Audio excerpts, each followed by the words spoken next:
of the Pride in Place funding. It's crucial to get projects up and running as soon as possible, and while it might be too early for her to wear a Santa hat, can she tell me if successful local authorities will expect an early Christmas present? Put your Santa hat on. Mr. Speaker, I can confirm to the Honourable Lady that she won't have long to wait. It's in all our interest to get these coming down the chimney as soon as possible. Christine Jardine. Thank you very much, Mr. Speaker. 40% of children in Stenhouse in my constituency of Edinburgh West live in poverty. There are 9 Pride in Place projects being considered across Edinburgh, but none including that area of deprivation. So can the Minister tell me if there are plans to change the criteria so that areas like that could be included and attack problems like child poverty? Mr. Speaker, there are no plans to change the criteria against which local authority areas will be selected, but I can confirm we don't have very long to wait before the areas themselves will be confirmed. Yeah. Before we come to Prime Minister's questions, can I welcome in the gallery His Excellency the Honourable Stephen Francis Smith, the Australian High Commissioner to the UK. Stephen's term as High Commissioner comes to an end. We wish him all the best in retirement and thank you for what you've done in the UK. We now come to questions to the Prime Minister. Rachel Hopkins. Question 1, Mr. Speaker. Mr. Speaker, can I begin by confirming your remarks about Stephen, who's in the gallery, as I understand it. He's been an incredible servant and a good friend to the United Kingdom, and we wish him well in everything he does in the future. Mr. Speaker, today's budget will be a Labour budget with Labour values to deliver for the British people's priorities. Mr. Speaker, I know what it feels like to sit around the kitchen table worried about bills that can't be paid. That's why this budget is for families that I know today are equally worried about the cost of living. That's why we're rolling out free breakfast clubs, free childcare and free school meals. And today we'll be going further to deliver the change we're elected to bring about. Cutting NHS waiting lists, cutting the national debt and cutting the cost of living. Mr. Speaker, this morning I had meetings with ministerial colleagues and others. In addition to my duties in this House, I shall have further such meetings later today. Rachel Hopkins. Thank you, Mr. Speaker. For years and years, rail fares have gone up and up, but this is set to change next year. Can the Prime Minister confirm that commuters in my constituency will see around £400 saving on their annual season ticket as a result of this government freezing rail fares? And can he confirm this is only possible because we have a Labour government? Well, I can confirm next year we're freezing rail fares for the first time in 30 years, saving millions of commuters hundreds of pounds. And yes, that's only possible because we have a Labour government investing in Great British Railways and putting more money in the pockets of passengers. Contrast our approach with the Leader of the Opposition, who says the minimum wage is a burden, she thinks, and she wants to means test the state pension. We now come to the Leader of the Opposition, Kerry Maynard. Thank you, Mr. Speaker. And can I first pay tribute to the many farmers who have come to Westminster today to protest the shameful attack on them in last year's budget. I want them to know that Conservatives stand with them. Mr. Speaker? They arrest them, we stand with them. Mr. Speaker, this has been the most chaotic lead-up to a budget in living memory, with resignations, hostile briefings, and... Can I just say to a couple of you, if you don't want the budget, make your mind up now. Nobody wants this budget, Mr. Speaker. With resignations, hostile briefings and leaks galore, even just in the last 10 minutes, an unprecedented leak of the OBR analysis. Unbelievable. Mr. Speaker, these leaks have been so serious that even the former chief economist of the Bank of England has said, and I quote, that Labour's fiscal fandango is the single biggest reason why growth has flatlined. Does the Prime Minister agree with Andy Haldane, and does he have an explanation for this complete shambles? We all know the biggest shambles in living history, the Liz Truss budget. And what did she say at the time? Did she say, I don't agree, this must be wrong? No, she said, I think Liz Truss is 100% right. 100%. much room for flexibility. Not one thing was wrong with it, in her view. So we won't be taking lectures from her. Matters for the OBR. The Chancellor will set out the budget in just a few minutes' time. Mr. Speaker, we're talking about the leaks. The Prime Minister doesn't seem to appreciate the impact of these budget leaks on the UK economy. Even the Chief Secretary to the Prime Minister has said this morning that the leaks were unacceptable. So will the Prime Minister launch an investigation into the budget leaks and punish those responsible? Mr. Speaker, it's literally about 25 minutes before the budget will be set out in all, where we'll take further decisions. The Chancellor will set it out, but thanks to the decisions she's already taken, we've got 5 million extra NHS appointments, waiting lists are coming down, mortgages are cheaper, we've expanded free school meals. That's 100,000 children lifted out of poverty, a moral mission for this government. Compare that to the record opposite any day of the week. Mr. Speaker, he talks about the decisions she's already taken. If they were that great, we wouldn't have all those farmers outside protesting. He doesn't want to talk about leaks, but we can see that the chaos in Number 10 is having real-world consequences. Instead of focusing on the economy, they've been fighting like rats. Several journalists reported that Number 10 sources had briefed against the Health Secretary and other senior cabinet ministers. The Prime Minister then told us that these briefings did not come from Number 10. Will he repeat on the floor of the House the claim that none of his advisers has briefed against members of the Cabinet? Prime Minister. Mr. Speaker, I've been really clear about this. No one in Number 10 has briefed against Cabinet ministers. And the Health Secretary is doing a fantastic job. He stood before the electorate just before the last election. He said we'd deliver 2 million extra appointments for the NHS in the first year of a Labour government. There he is. What did he do? Not 2, not 3, not 4, but 5 million extra appointments for the NHS. They don't understand this language, Mr. Speaker, because they left everything absolutely broken.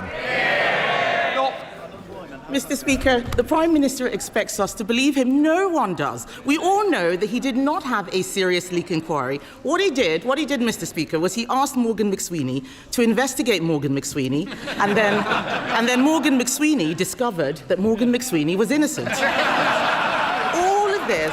All of this calls into question the Prime Minister's judgment. All of this calls into question the Prime Minister's judgment. We read this weekend that he wants the former Deputy Prime Minister back in his cabinet. He must have forgotten that she had to resign only a few months ago for tax evasion. When did the Prime Minister decide that lawbreakers can be lawmakers? Mr. Speaker, while she's scrolling through Twitter, we've delivered rail fares frozen, prescription charges frozen, the minimum wage boosted. We're focusing on the cost of living, the single most important thing for this country. She's focusing on tittle-tattle. It's not tittle-tattle, Mr. Speaker. We all know that he's only talking about welcoming the Deputy Prime Minister back because he is desperate to shore up his crumbling leadership. But if he were to welcome her back, will he set a condition that she must pay back the £40,000 of property taxes she avoided, the same property taxes they're very happy to put on everyone else, and will she also return her £17,000 of severance pay? Prime Minister. Mr. Speaker, the former Deputy Prime Minister is the biggest social mobility story this country has ever told. She started from humble beginnings and fought her way to the very top. I'm very proud of what she's achieved in politics. I'm very proud of everything she's done for this Labour government. That sounds like a no, Mr. Speaker. I've never heard the Prime Minister speak so highly of people avoiding their taxes. But in summary, this just looks like a government that is a slow-motion car crash. His cabinet are briefing against each other, his MPs are planning for life after him, and the most chaotic run-up to a budget in recent memory is happening on his watch. Even the Chief Whip is telling MPs that he wants out. The truth is simple, Mr. Speaker. His MPs don't trust him, the markets don't trust him, and the public certainly don't trust him. When will he finally accept that the chaos starts and ends with him? The most chaotic budget was the Liz Truss budget. It did huge damage to our country. We're still suffering from that damage. And what did she say about Liz Truss? She obviously does still think it. When asked, was Liz Truss right? 100% right, she said. The most chaotic, damaging budget there's ever been. And she sticks by it. I'm very interested to see her response to this budget if she thinks Liz Truss got it right. Mr. Speaker, what we're doing is focusing on cutting waiting lists, cutting the national debt, cutting the cost of living, renewing our country, a Labour budget with Labour values, delivering for the British people. Thank you, Mr. Speaker. At the moment, everyone is being bombarded with adverts and emails for Black Friday, encouraging them to spend money on so-called time-limited deals, leading to panic buying, increasing debt, buyer regret, and not to mention the impact on the planet, with delivery and returns of goods responsible for millions of tonnes of CO2 emissions. Does he agree with me that instead of rushing to buy online, people should look to their high streets to support local businesses and keep money in the local economy this Christmas? Well, I want to see our high streets thriving, and we encourage everyone to support local businesses this Christmas. Through our small business strategy, we've got £3 billion boost to help small businesses expand, and we've tackled the most significant reforms to tackle late payments, the most significant in 25 years, Mr. Speaker. And the Chancellor will have to say more about that in just a moment. Sir Ed David, Leader of the Liberal Democrats. Thank you, Mr. Speaker. We've just seen in the leaked OBR documents that taxes are going up to a historic record high. So will the Prime Minister explain why Labour is hiking people's taxes instead of fixing the £90 billion Brexit black hole in the public finances by growing our economy with a new, detailed, brilliant trade deal with our European partners? Well, he'll only have to wait a few minutes for the full details of the budget. But, Mr. Speaker, every week he comes here with the same problem. He always wants more spending, and he never wants to say how he's going to raise the money for it. The two things can't go together. Sir Ed Davey. Speaker, we want to grow the economy, not tax the economy. But if I can take him on to another issue, Mr. Speaker, I hope everyone in the House shares my alarm that a former leader of a political party in Wales has been found guilty of betraying our country and has now been sentenced to over 10 years in prison for his treachery. The Prime Minister said that Reform should hold an independent investigation, and he is right, but we both know that that's not going to happen. So given Reform won't, he must. So will he now launch a national investigation into Russian infiltration into our politics? Well, he's right to highlight this very serious case, a long sentence for pro-Russian bribery in the Reform Party at the highest level. You would think a leader of a political party would want to get to the bottom of that and ask the question, how on earth did that happen in the Reform Party? And what other links are there between Reform and Russia? But no, the leader of Reform doesn't want to do it. Because, Mr. Speaker, we know he doesn't want to know the answer to the question because Reform is riddled with pro-Putin propaganda. Thank you, Mr. Speaker. Mr. Speaker, after 8 years of traffic chaos and increasingly creative traffic diversions, residents of Parkside and Marston Grange in my constituency are beginning to wonder whether the A513 at Beaconside is a permanent monument to the traffic cone. In the time that Staffordshire County Council and Taylor Wimpey have taken to complete one stretch of road, we've had 6 Prime Ministers, not to mention Notre Dame burned down and was rebuilt using medieval building techniques. So what can be done to hold developers and local authorities properly to account so that essential infrastructure is delivered on time with minimum disruption? Well, it's staggering that an important upgrade for drivers to improve their journeys has been delayed for 8 long years. And I understand the scheme is currently being held up by the Reform-led council, Kel Sabri, who are proving as hopeless in local government as everybody anticipated. Mr. Speaker, we've invested £24 billion in our roads, and I call on Staffordshire Council to end the delay, get on with the job, and get this scheme started for her constituents.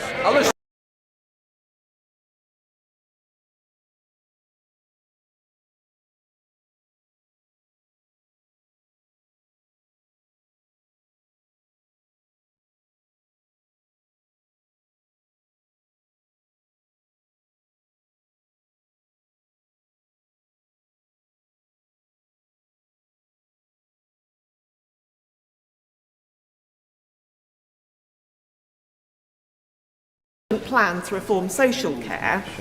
What is the Prime Minister's plan to bring them home for Christmas? Well, as she knows, we are reforming social care, and I've asked Baroness Casey to lead on that. And she's had the first of her cross-party meetings to build consensus, which is obviously what we need on this. As I've said out a number of times, the first phase will report in 2026, so we can reform as we go on. There will obviously be a phase after that. And I remind the House we've already boosted social care funding by £3.7 billion, record increases also to the carers allowance, and £500 million for the first ever fair pay agreement to properly recognise and reward carers. Thank you, Mr. Speaker. Is the Prime Minister aware that because of the decision by Reform's Durham County Council to scrap support introduced by Labour in 2013, a typical working family in Stanley will be £170 worse off? How would the Prime Minister contrast the values of this Labour government with a Reform Party dividing our country and hitting working people in their pockets? Well, I thank him for raising this. The more we see of Reform, the more we see their true colours. In this case, making people £170 worth off. But their true colours also in relation to the member for Clacton. His explanation, Mr. Speaker, in recent days, in relation to the stories about what he may have said in the past, is unconvincing, to say the least. He says he never engaged with racism with intent. With intent. What does that mean?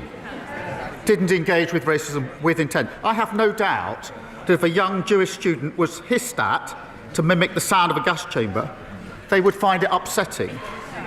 He may want to forget that. They won't. He clearly remembers some of what happened. He should seek those people out and go and apologise to them. Thank you, Mr. Speaker. Lewis, not his real name, is an Eastbourne boy with special educational needs who was left traumatised after his passenger assistant relentlessly and brutally restrained him on his home-to-school transport. It only became clear to Lewis's mum, who is in the gallery today, what happened on that day when he returned home visibly distressed and bruised. And that's because, shockingly, there is no statutory requirement to report incidents of physical restraint on school transport, nor national training standards. So will the Prime Minister address this loophole in his upcoming SEND reforms to ensure that SEND children in Eastbourne and beyond can travel to school with the safety and dignity that they deserve?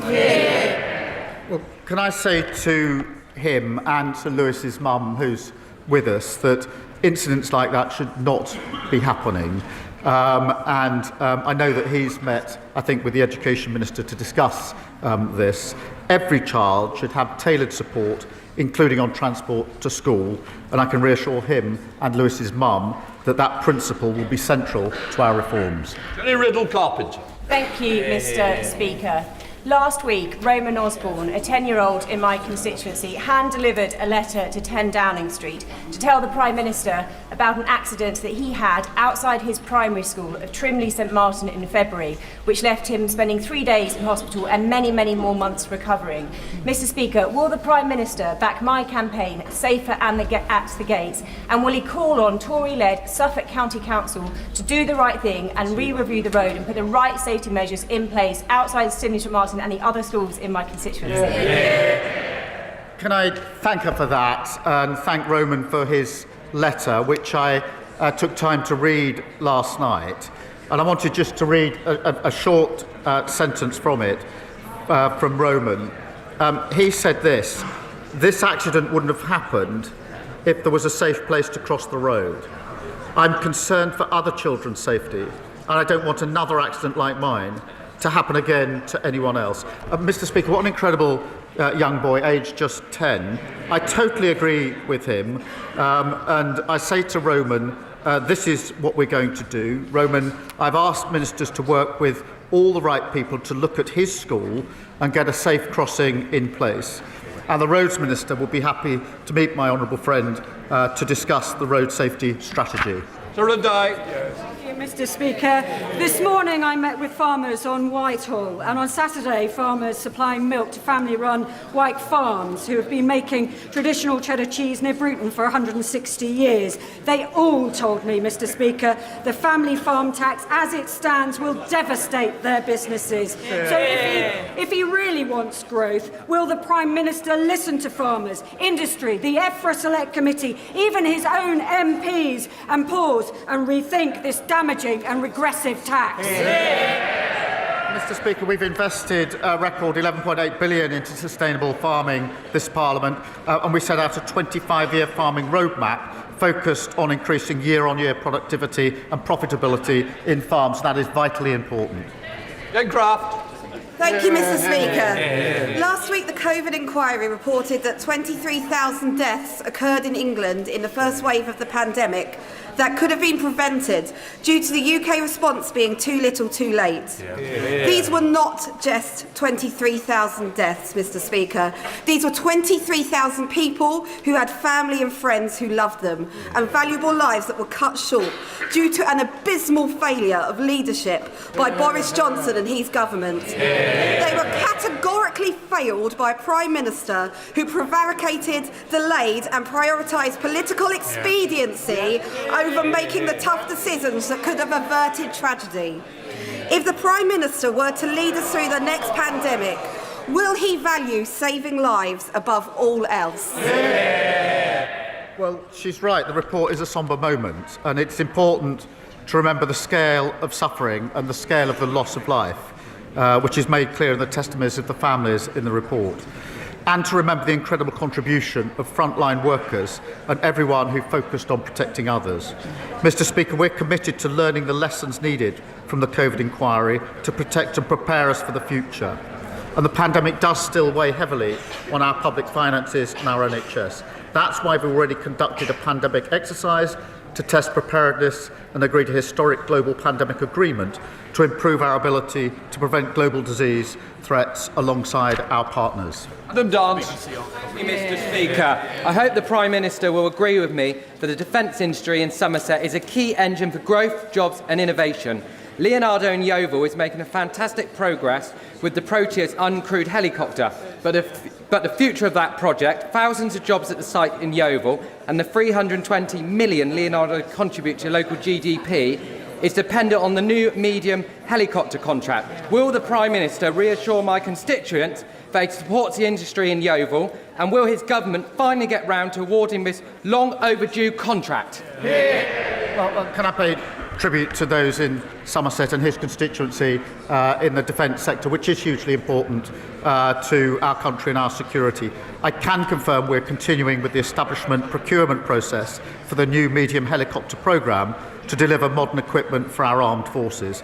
That's part of the biggest sustained boost to our defence since the Cold War, and I'm determined to see a defence dividend of investment in British jobs and apprentices, including in his constituency. Mr. Speaker, that builds on the £8 billion Typhoon deal that we've secured, the £4 billion maritime deal with Indonesia, and the £10 billion frigate deal with Norway. Serena Breckenridge. Thank you, Mr. Speaker. I joined Wensfield men walking and talking on International Men's Day, a fantastic group who are strengthening our community through good company and what Stephen calls a growing band of brothers. In an age of pressure, polarisation and endless phone scrolling, they bring men together to support one another. Will the Prime Minister join me in congratulating all involved and explain how the first ever men's health strategy will back similar grassroots initiatives? Can I thank her? It is so important that men have the space and support from their peers to discuss their mental health. Can I thank Men Walking and Talking for the work that they do that makes such a difference? We were proud to launch our men's health strategy last week to get more men the support they need. Mr. Speaker, I wanted to take a moment to thank my honourable friend for Cannock Chase for his honesty and bravery on International Men's Day. And I say again, men speaking so truthfully about their experiences is so powerful and inspires more to do the same. He's a credit to this House. Richard. Thank you, Mr. Speaker. consequential to President Trump's misunderstanding of Putin's assessment going forward into. I've got it completely wrong, so let me do it without notes. There we are. What a day to do it. President, I can't. I've completely lost it, and I apologise. So let me read it. Let me read it because I'm going to carry on. I'm afraid the Prime Minister's not going to get away that easy. So, consequential to President Trump's misunderstanding of Putin's strategic intent for both Ukraine and Europe is the Prime Minister's solemn responsibility to keep this country safe. Given the hypersonic missile threat and the ballistic missile threat, known threat from Russia, and the fact that the United Kingdom has no current counter to that, what is the Prime Minister going to do to keep this country safe from those that have already threatened us? I thank him for his question and his contribution to this important debate, and of course the contribution he made yesterday as well. It is the first duty of the Prime Minister to keep this country safe. It's the duty that is paramount and above all else, and I take it extremely seriously and treat it as my number one priority. We review our security and defence arrangements all of the time, and we are particularly a leading member in NATO, which is the single most effective military alliance the world has ever seen. Ben Coleman. Thank you, Mr. Speaker. My constituents in Chelsea and Fulham tell me that our top national priority must remain, as it is, economic growth. So does the Prime Minister agree that the swiftest way to achieve growth is for the government to be even more ambitious in negotiating with the European Union, to remove the new red tape and trade barriers that have been holding back UK businesses, especially small and medium-sized ones, since the Conservatives' poorly managed exit from the European Union? Well, the deal we struck with the EU will deliver on what the British public voted for last year, which is, as he says, boosting economic growth and restoring positive relations. And the deal we've struck is worth £9 billion to our economy in 2040. It includes an SBS agreement to cut supermarket prices and boost export opportunities. And the tourism reform would rip up that deal and leave us all paying more at the checkout. Thank you, Mr. Speaker. When it comes to economic growth, this Labour government is all talk and no action. So maybe I can help the Prime Minister. Roadworks and traffic jams cost the UK economy £8 billion last year. This affects my constituents in Broxbourne every single day. They want to know what the government is doing about it, when the government is going to back working people and get Britain moving.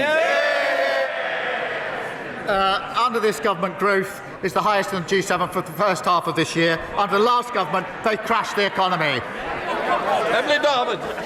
Thank you, Mr. Speaker. Yesterday was the UN International Day for the Elimination of Violence Against Women, otherwise known as White Ribbon Day in Milton Keynes and many other places.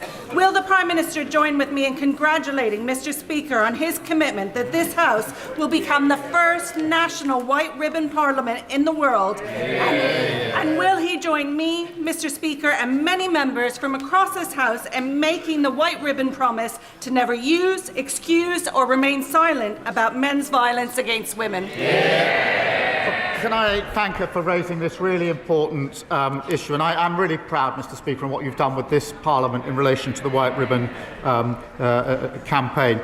We must then turn that from a ribbon into action. And I am really proud that this government is fully committed to tackling violence against women and girls. It is a political commitment, it is a personal commitment from me, and we'll do everything we can in relation to reducing violence against women and girls, which is pernicious. It is far more widespread than people appreciate, and we absolutely have to stop talking and start doing in relation to this. Final question, Liz Sabble-Roberts. From his previous answer, we can only conclude that the Prime Minister has faith in the member of Clacton to police his own party on Russian interference. But the leader of Reform has already said that this is beyond his capabilities. Why, therefore, is the Prime Minister so unwilling to take responsibility and launch a full investigation into foreign interference in our democracies. Interference in our democracy, but the responsibility for the investigation of what happened in Reform lies with the leader of the Reform Party. Mr. Speaker, he's usually got plenty to say, and now he's totally silent on one of the most important issues. Mr. Speaker, he needs to speak up and answer those questions. That completes Prime Minister's questions.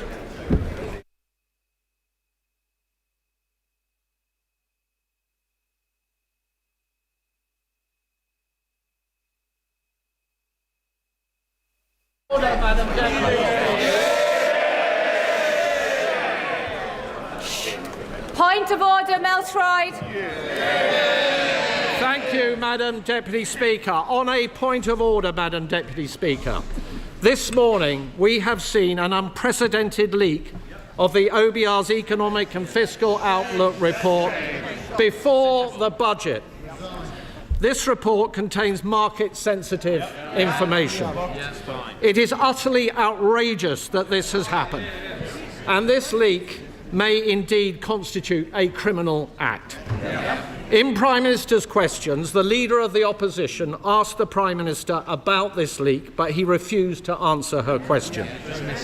So, Madam Deputy Speaker, please can you advise this House what steps are at its disposal to force a leak inquiry into this matter? And would it be possible to ask the Table Office to distribute copies of the report given to the House, given that everybody outside of this House has already had the opportunity to read it? Order! This is not a point of order for the Chair. The Chancellor is about to make her budget statement, and I expect members and their constituents wish to hear from the Chancellor directly. However, before I call the Chancellor to speak, I nonetheless wish to make a short statement.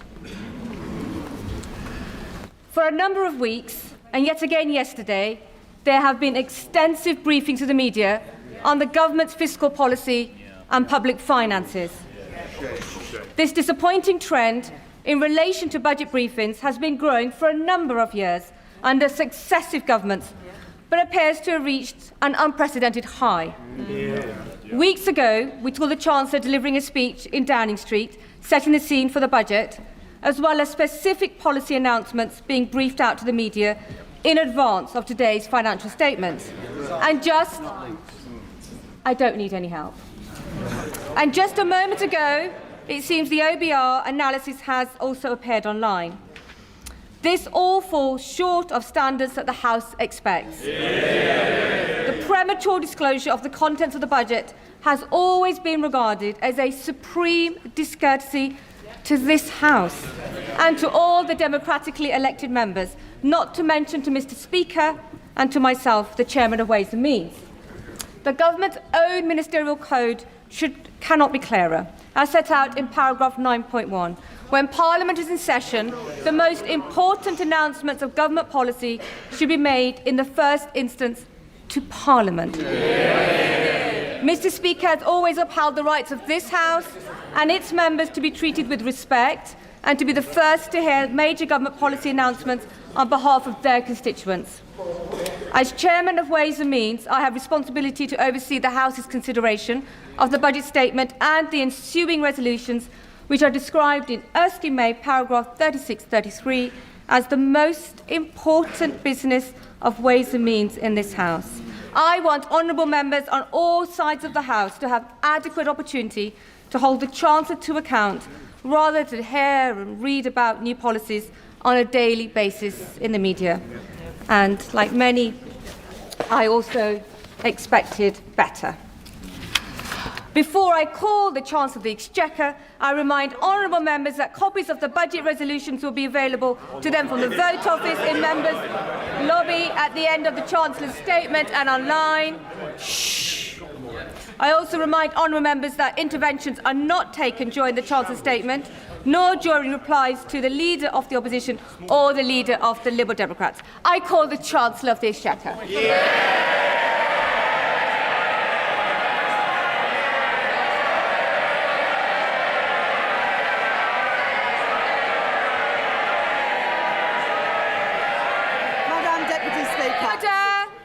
Chancellor. Madam Deputy Speaker, it is my understanding that the Office of Budget Responsibility's Economic and Financial Outlook was released on their website before this statement. This is deeply disappointing and a serious error on their part. The Office of Budget Responsibility have already made a statement taking full responsibility for their breach.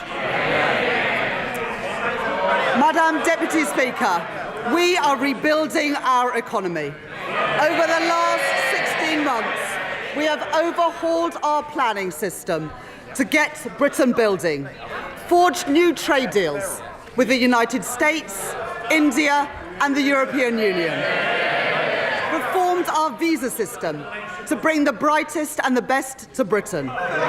We changed our fiscal rules that we inherited from the Conservatives and raised public investment to its highest level in 4 decades. And in last year's budget, I raised taxes on business and the wealthiest to close the £22 billion black hole in the public finances left by the party opposites. And we used that money to fund the biggest ever settlement for our National Health Service. They were the fair and necessary choices. And we faced opposition to them, from opponents to planning reform, who will always demand that the future is built somewhere else, not in their backyard. Opponents to trade, who want to take us down the path of isolation and division. Opponents to investment, who believe that the only good thing a government can do is get out of the way. Opponents who insist that the only way to balance the books is to cut public spending. And opponents who say that we don't need to balance the books at all. But we made these choices for a reason. Because after 14 years of Conservative government, working people demanded and deserved change. Investment, not cuts to our public services. Stability for our public finances. The single most important factor in getting the cost of living down. And economic growth, the best means to improve wages, create jobs, and support public services. That is what our plan, that is what this government and our Prime Minister are all about. Today's budget builds on the choices that we have made since July last year. To cut NHS waiting lists, to cut the cost of living, and to cut debt and borrowing. No doubt we will face opposition again, but I have yet to see a credible or a fairer alternative plan for working people. These are my choices, the right choices for a fairer, a stronger and more secure Britain. Order. Far too much noise, and I expected so much better from you, Dr. Luke Evans. You're meant to be a leader in your community. Simmer down, Chancellor. I'm happy for them to shout as much as they like, Madam Deputy Speaker, as long as they do it from the opposition benches where they can't cause any more damage. I said there would be no return to austerity, and I meant it. This budget will maintain investment in our economy and in our National Health Service. I said I would cut the cost of living, and I meant it.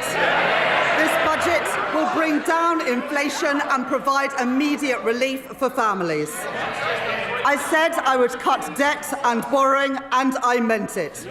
Because of this budget, borrowing will fall as a share of GDP in every year of this forecast. Our net financial debt will be lower at the end of the forecast than it is today, and I will more than double the headroom against our stability rule to £21.7 billion, meeting our stability rule and meeting it a year early. These are my choices, not austerity, not borrowing, not turning a blind eye to unfairness. My choices are a budget for fair taxes, strong public services and a stable economy. That is the Labour choice. Growth is the engine that carries every one of our ambitions forward, through stability, investment and reform. The platform from which British ambition can finally get moving again. Because growth doesn't just appear out of thin air. It is built patiently and stubbornly by people who take risks, by founders who bet their savings on an idea, by firms breaking into new markets, developing new technologies and creating new jobs and new opportunities, by the men and the women who work hard every day in all parts of our country. Our job is not to watch from the sidelines, but to partner with them, backing them every step of the way, to match private enterprise with public ambition. I would like to thank my team of officials at the Treasury for their hard work in preparing this budget. In the spring, the Office of Budget Responsibility forecast that our economy would grow by 1% this year.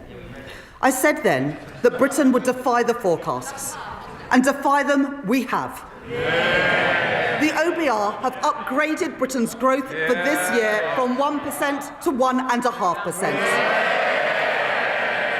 Reaching the same conclusions as the IMF, the OECD and the Bank of England, who have already upgraded their forecasts.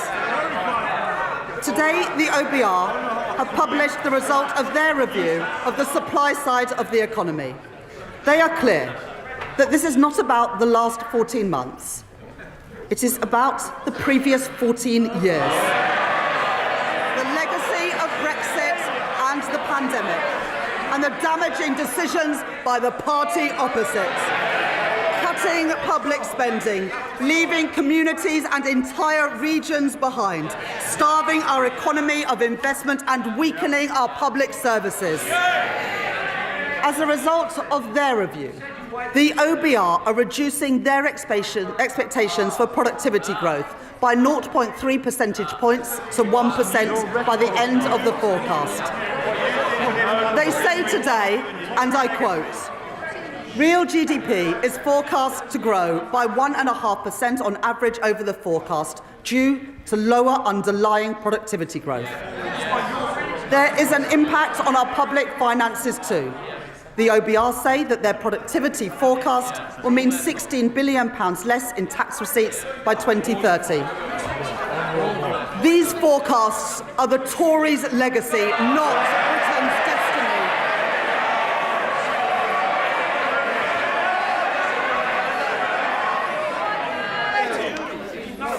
Order. It is very hard to hear the Chancellor over all the shouting. And Mr. Holmes, you promised me yesterday you were going to be on top behaviour in the first few minutes. Chancellor. We beat the forecasts this year and we will beat them again. By boosting trade, not blocking it. By increasing investment, not cutting it. By championing innovation, not stifling it. By backing working people, not making them poorer. Brick by brick, we've been building our economy.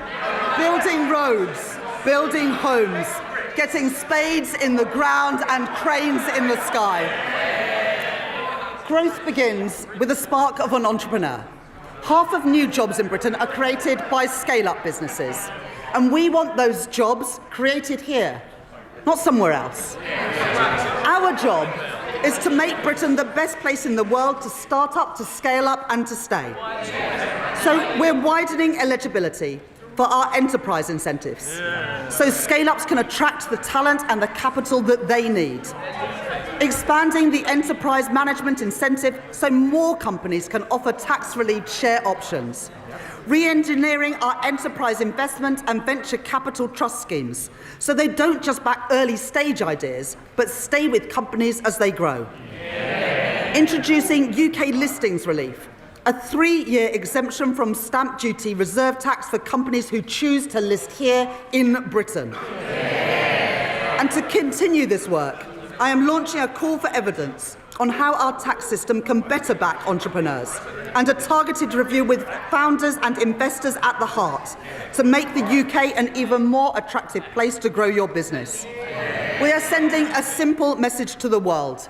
If you build here, Britain will back you. And our retail investment system should do the same. The UK has some of the lowest levels of retail investment in the G7. And that is not only bad for business, who need that investment to grow, it's bad for savers too.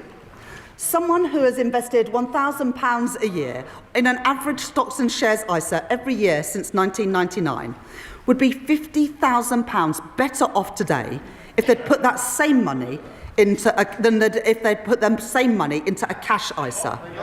And so from April 2027, I will reform our ISA system, keeping the full £20,000 allowance while designating 8,000 of it exclusively for investment, with over 65s retaining the full cash allowance. And thanks to our changes to financial advice and guidance, banks will be able to guide savers to better choices for their hard-earned money. Over 50% of the ISA market, including Hargreaves Lansdown, HSBC, Lloyds, Vanguard and Barclays, have signed up to launch new online hubs to help people invest here in Britain. At this budget, consistent with the commitments in our corporate tax roadmap, I will retain our competitive corporation tax rate, the lowest in the G7, and retain our generous full expensing offer for business investments. I will also introduce a new 40% first-year allowance so that businesses can write off more of the cost of their investment up front, while reducing main rate writing down allowances in line with fiscal constraints. Private investment is the lifeblood of economic growth, but growth needs public investment too. When faced with challenges, previous chancellors have chosen to decrease, delay, or cancel capital spending. But low investment is the cause of our productivity problem, not the solution. So my choice is not cuts, not stagnation, but to maintain the additional £120 billion of investment that I provided at the spending review. In transport, to link our towns and our cities, energy infrastructure to power our businesses, and housing, so people can live near good jobs, paying decent wages and growing businesses. That is the Labour choice. I'm grateful to the Financial Secretary to the Treasury for his work in driving our growth agenda forward. As we allocate investment for the infrastructure that is the backbone of economic growth across our country, today I will commit investment for the Lower Thames Crossing. And we're continuing to drive investment in city-region transport, in the Midlands Rail Hub and the Transpennine route upgrade, along with our commitments to the Northern Growth Corridor, including Northern Powerhouse Rail. It is this Labour government that has overhauled our planning system, and I will today provide further funding to increase planning capacity through a new skills offer, as called for by the British Chamber of Commerce and the Confederation of British Industry. It is this Labour government that has invested in nuclear power, in Sizewell C and in Culham. We are taking forward our commitment to slash electricity prices for thousands of manufacturing businesses, as Make UK and many others have called for. And today I'm pleased to welcome John Finkelton's report, an ambitious plan to cut the red tape that has tied our nuclear industry in knots for decades. And within 3 months we will set out our plan for delivering his recommendations. We are proud of our industrial heritage, and we are determined to build the industry of the future so that we buy, make and sell more here in Britain. That's why, as we increase defence spending, we are investing in Portsmouth, in Barrow and in Plymouth. And I'm pleased to be supporting Team Derby, an initiative to drive growth in one of our defence industry hubs. It's why we stepped in to save British Steel in Scunthorpe and invested in Sheffield Forge Masters. And it's why we've changed government procurement so we can buy British when it is crucial to our national security. For steel, for shipbuilding, and today for AI, driving innovation and building that great industry here in Britain. But it's not just what we invest that matters, it's how we invest. Putting money and power back in the hands of local and regional leaders. Today, we are devolving £13 billion of flexible funding for 7 mayors to invest in skills, business support and infrastructure. I'm extending the business rates retention pilots in the West of England, Liverpool City region and Cornwall until 2029. I'm providing £30 million for the Kernow Industrial Growth Fund for sectors like critical minerals and marine innovation. I am establishing the Leeds City Fund, a long-term agreement to retain business rates to fund local regeneration projects like the development of Leeds South Bank, and I am allocating £20 million for the new Peterborough Sports Quarter and £16 million for a science centre in Darlington from the Growth Mission Fund. The benefits of investment The benefits of investment and growth must be built and felt in every part of our United Kingdom. So we are providing an additional £370 million for the Northern Ireland Executive, £505 million for the Welsh Government, and £820 million for the Scottish Government over the spending review period through the Barnett formula. And I am making... Sorry, I didn't quite catch that from the SNP. Did they not?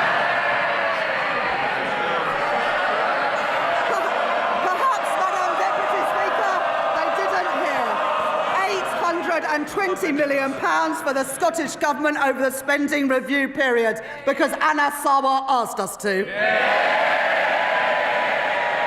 And I'm making targeted investments in our industrial strategy sectors across the UK.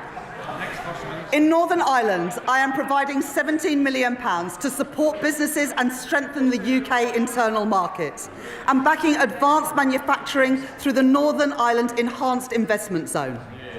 Wales will be the host for 2 AI growth zones, creating more than 8,000 jobs, supported by a £10 million investment in the semiconductors critical for that industry. And we are building the UK's first small modular nuclear reactors with Rolls-Royce at Wilfer in Anglesey. 2 Labour governments working together in Wales to deliver for the people of Wales. And in Scotland, I'm committing over £14 million for low-carbon technologies in Grangemouth, £20 million to renew infrastructure at Inch Green in Inverclyde, and £20 million to redevelop Kirkcaldy Town Centre and Seafront, with construction starting next year. And that's on top of the UK's biggest ever warship export deal with the Norwegian government to build frigates in Glasgow. Supporting 4,000 jobs, investment opposed by the SNP, jobs opposed by the SNP, defence opposed by the SNP, but secured by this Labour government.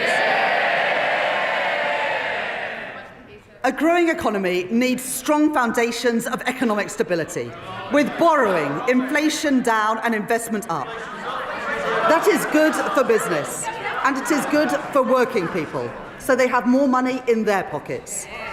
Economic stability, safeguarded by ironclad fiscal rules, is our best defence against rising prices and the best way to improve living standards. We've all seen the alternative. 3 years ago, in their clamour to cut taxes for the richest, the Tories under Liz Truss crashed the economy and sent mortgage rates spiralling and brought pensions to the brink.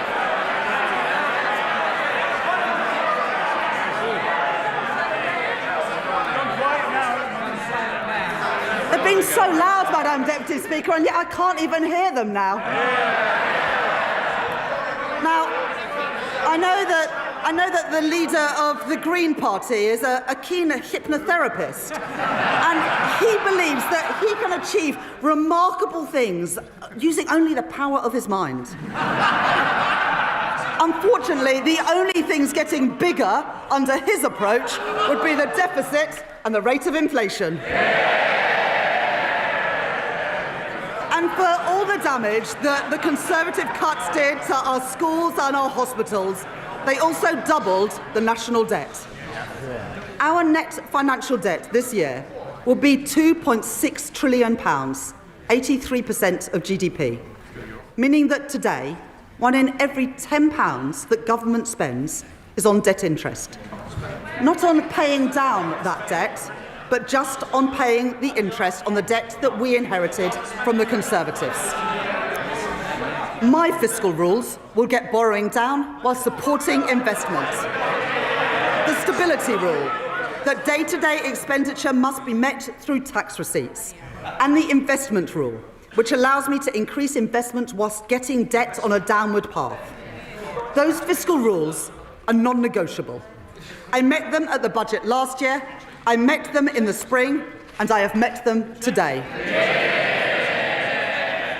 While the current budget balance is in deficit by £28.8 billion in 26-27 and £4.6 billion in 27-28, it moves into a surplus of £3.9 billion in 28-29, £21.7 billion in 29-30, and £24.6 billion in 2030-31, more than doubling our headroom against the stability rule and meeting that rule a year early too. And our net financial debt is 83.3% in 26-27, 83.6% in 27-28, 83.7% in 28-29, falling to 83.0% in 29-30 and 82.2% in 2030-31. Madam Deputy Speaker, I said we would cut the debt, and we are, with debt down by the end of the forecast. And going forwards, to support our commitment to a single fiscal event and further strengthen our economic stability, I will follow the recommendations of the International Monetary Fund by assessing the fiscal rules just once a year at the budget. Despite the challenges we face on productivity, the path of our deficit reduction remains broadly the same as in spring.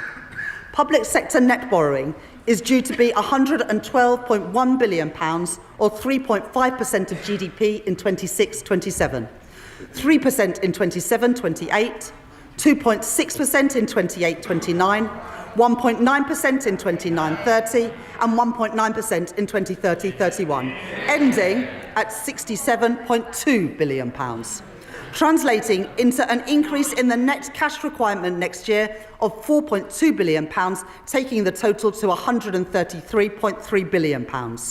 According to the IMF, we are due to reduce borrowing more over the rest of this Parliament than any other G7 economy. The Conservatives crashed the economy, we are protecting it. The Conservatives lost control of debt, we are getting debt down. The Conservatives let inflation and interest rates go through the roof. But, Madam Deputy Speaker, since Labour took office, the Bank of England have cut interest rates 5 times. I've made my choices. Not reckless borrowing, not dangerous cuts, but stability for our economy, security for our public finances, and security for family finances too. Those are the Labour choices. Madam Deputy Speaker, Tory austerity left classrooms crumbling and waiting lists sky high, weakened our productivity and choked our economic growth. And now they propose a further £47 billion of cuts to our public services. Well, that is equivalent to cutting every police officer in our country twice over. And then there is Reform, who promise more than £100 billion of cuts with no details of where those cuts will come from or who will pay for them. A recipe for devastating damage to our public services. People voted for Labour because they wanted roads that aren't full of potholes. They want police on our streets, and they want an NHS that is there when they need it. And we're delivering that. Waiting lists down by 230,000. And not just the 2 million additional appointments we promised, but an additional 5.2 million appointments already delivered since the general election. I joined the Labour Party almost 30 years ago because I could see that the Conservative government that I grew up under didn't care much about schools like mine. Textbooks were rationed. I know that many of you won't have schools like mine.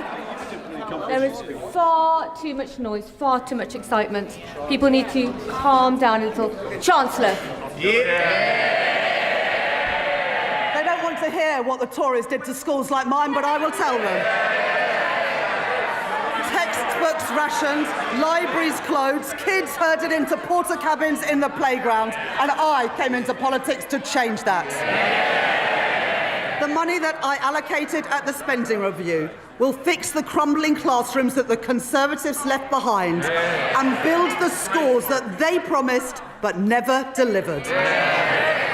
And today, thanks to representations from my honourable friends, the members for Wolverhampton North East and Leeds South West and Morley, I will provide £5 million for libraries in secondary schools, building on the £10 million commitment to ensure that every primary school has a school library within this Parliament.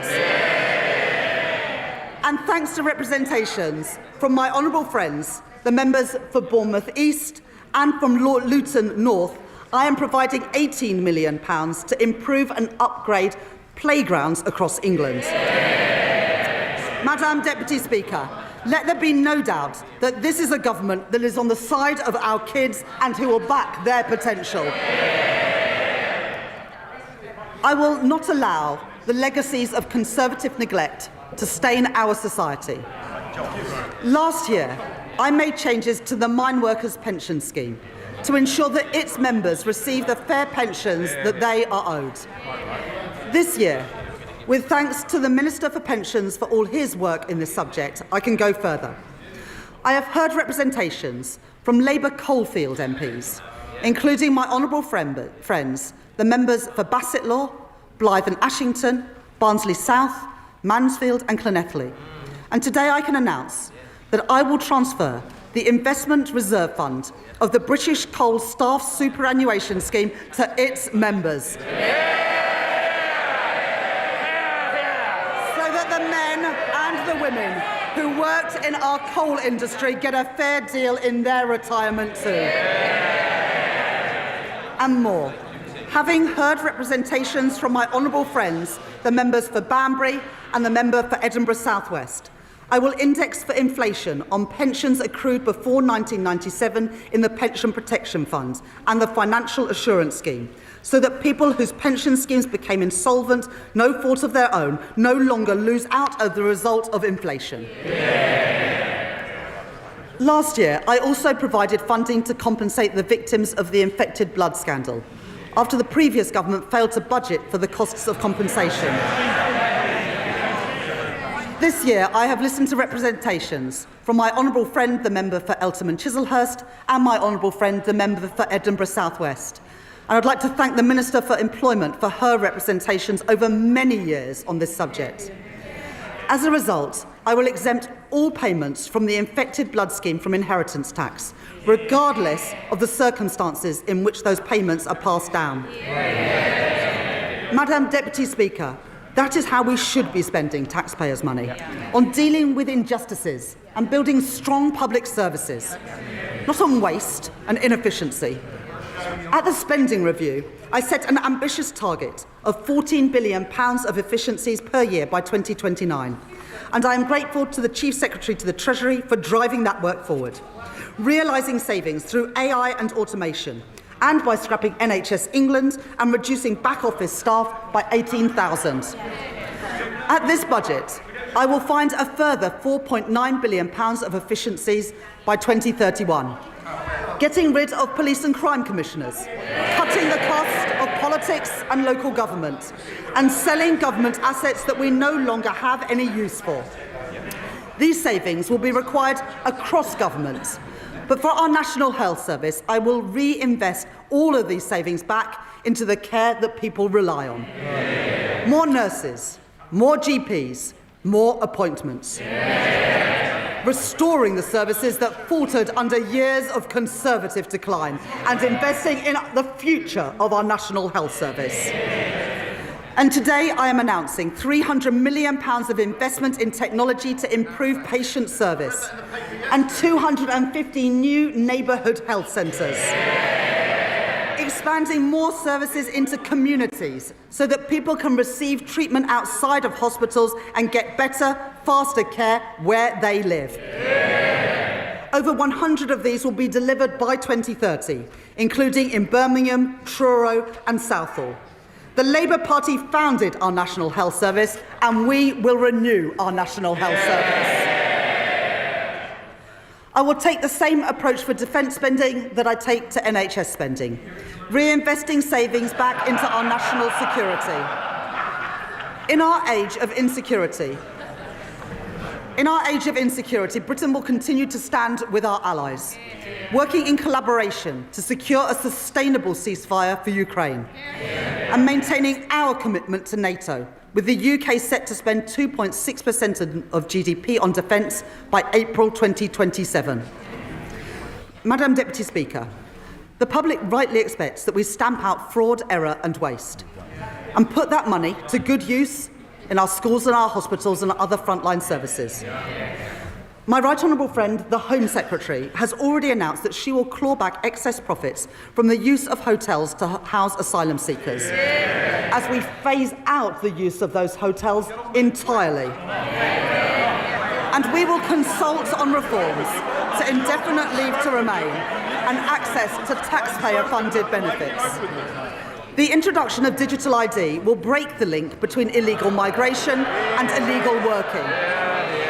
And the HMRC and the Fair Work Agency will crack down on illicit businesses that blight our high streets and undercut illegitimate firms, enforcing the minimum wage, investigating dodgy businesses, and increasing scrutiny of the gig economy, as well as tracking down fraudulent business owners who vanish without paying their taxes. And I'd like to thank my honourable friends, the members for Great Grimsby and Cleethorpes, Lee and Atherton, and Kensington and Bayswater for their representations on this subject. And I'll take further steps to prevent and track down unpaid tax, which will together, these reforms will raise nearly £10 billion a year by 2030, including through new powers for HMRC to pursue the promoters of tax avoidance schemes.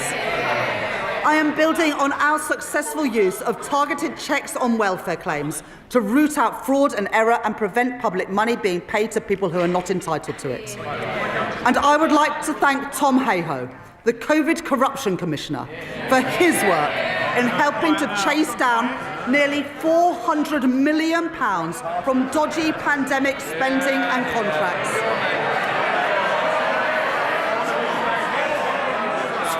Contracts handed out by Tory ministers to Tory peers and Tory friends.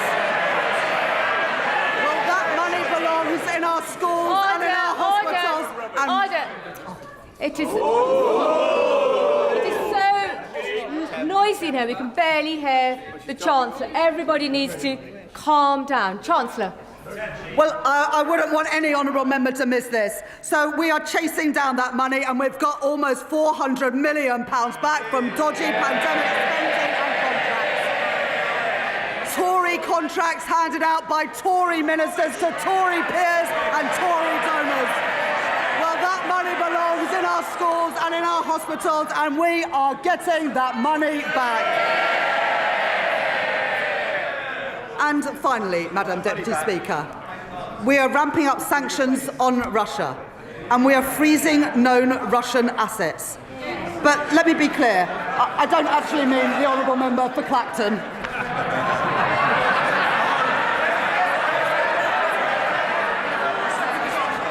Under the Conservatives... Order.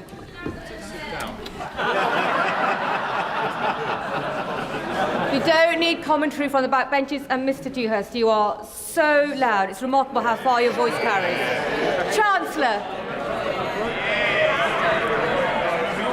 Under the Conservatives, the cost of our welfare system increased by nearly 1 percentage point of GDP, equivalent to £88 billion in just 5 years. The broken welfare system that we inherited wrote off millions of people as too sick to work, and we will reform that system so that it is a system that does not count the cost of failure, but one that protects people who cannot work and empowers those who can. We have brought back face-to-face assessments for disability benefits. Those are the face-to-face assessments that the Shadow Chancellor got rid of when he was Work and Pension Secretary. And our changes to universal credit will get 15,000 people back into work, a figure confirmed today. The former Health Secretary, Alan Milburn, will review the causes of rising youth inactivity, and we are already taking action.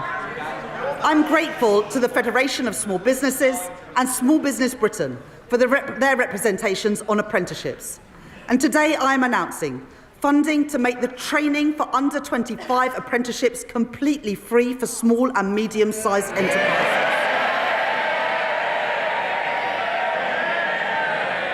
I'm funding our new youth guarantee, providing £820 million over the next 3 years to give young people who are let down by the Conservatives the support and the opportunity that they deserve. Guaranteeing every young person a place in college, an apprenticeship or personalised job support. And after 18 months, 18 to 21-year-olds will be offered paid work, not benefits. The Motability Scheme was set up to protect the most vulnerable, not to subsidise the lease on a Mercedes-Benz. And so I am making reforms that will reduce generous taxpayer subsidies, and Motability have confirmed that they will remove luxury vehicles from their scheme, getting the scheme back to its original purpose of offering cost-effective leases to disabled people.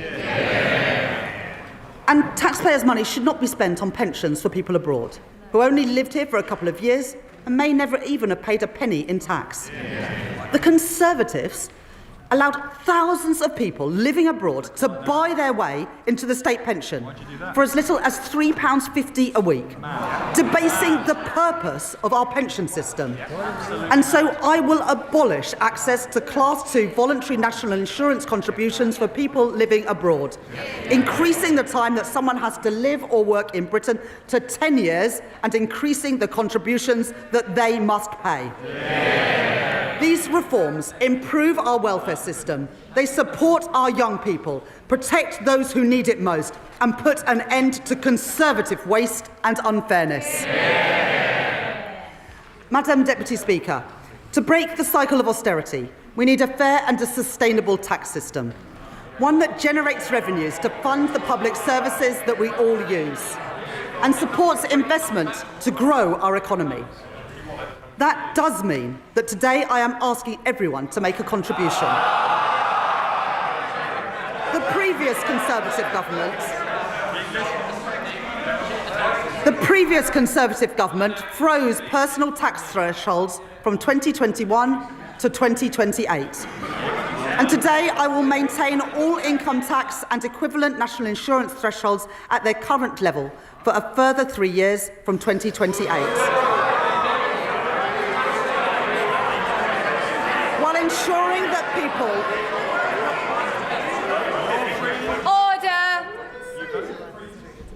Order! The noise is far too high. Chancellor. The Right Honourable Lady supported these freezes when her party made them. She might want to forget about it, but the British people never will. At the same time, we are ensuring that people only in receipt of the basic or new state pension do not have to pay small amounts of tax through simple assessment from April 2027. I will also keep the Plan 2 student loan repayments threshold at its 2026-27 level for 3 years. Madam Deputy Speaker, I know that maintaining these thresholds is a decision that will affect working people. I said that last year, and I won't pretend otherwise now. Madam Deputy Speaker, I am asking everyone to make a contribution, but I can keep that contribution as low as possible because I will make further reforms to our tax system today to make it fairer and to ensure that the wealthiest contribute the most. The Conservatives knew that our tax system didn't work. Time and time again, they ducked the necessary reforms, leaving a system unfit for a changing economy, with unfairness that they refused to address. Currently, a landlord with an income of £25,000 will pay nearly £1,200 less in tax than their tenants with the same salary, because no national insurance is charged on property, dividend or savings income. It's not fair that the tax system treats different types of income so differently. And so I will increase the basic and higher rate of tax on property, savings and dividend income by 2 percentage points, and the additional rate of tax on property and savings income by 2 percentage points. Even after these reforms, 90% of taxpayers will still pay no tax at all on their savings. As well as narrowing the gap between the tax on income from assets and income from work, I also believe that a fair society is one where the wealthiest pay their fair share. The reforms I made last year will raise an additional £8 billion a year by 2020-30 from wealth.